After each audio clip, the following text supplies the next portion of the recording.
আল্লাহ, আল্লাহটা কে? সেই আল্লাহ তার পরিচয় দিচ্ছেন। সেই পরিচয়টা কিভাবে দিচ্ছে? রব দ্বারা। কি দ্বারা? রব দ্বারা। আমরা পূর্বে একটা সংজ্ঞা দিয়ে আসছি আল্লাহ শব্দে, সেটা হলো আল্লাহ হলো এমন এক সত্তা যিনি যাবতীয় প্রশংসার মালিক এবং যাবতীয় ইবাদতের উপযুক্ত। আল্লাহ এক, অদ্বিতীয়, এটা আল্লাহ তাআলার সংজ্ঞা। এখন আল্লাহ তাআলা কে? আল্লাহ তাআলা নিজেই তার পরিচয় দিচ্ছেন। সেটা কেমন? সেটা হলো রব দ্বারা।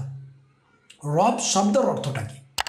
রব শব্দের অর্থ হলো প্রতিপালক, পালনকর্তা, লালনকর্তা, প্রভু এবং সৃষ্টিকর্তা।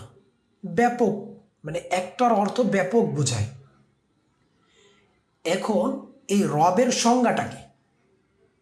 রবের সংজ্ঞাটা হলো যখন যার যেটা, যেই সময় যা কিছু প্রয়োজন এবং চাওয়ার আগে তা পূর্ণ করে দেন।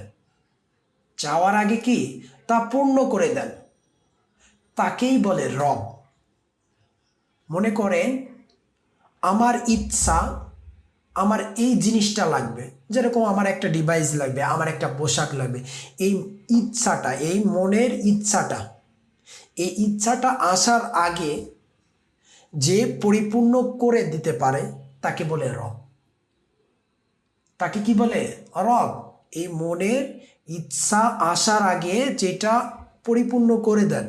এরকম হয় না, আপনি যেটা চান নেই হঠাৎ করে হয়ে গেছে, হঠাৎ করে হয়ে গেছে। এইটা, এই যে হঠাৎ করে হয়ে গেছে, এই যে যেটা, এইটাকে বলে রব।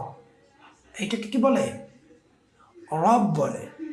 এখন এখন আমরা মনে করতে পারি একটা বাড়ি, একটা বাড়ি, সুন্দর একটা বাড়ি নির্মাণ করলাম। ওই বাড়িটা সব কিছুর দেখভাল, সব কিছুর কি দেখভাল আমি করলাম এবং কোথায় কোন স্থানে কি কি লাগবে সব কিছুর দেখভাল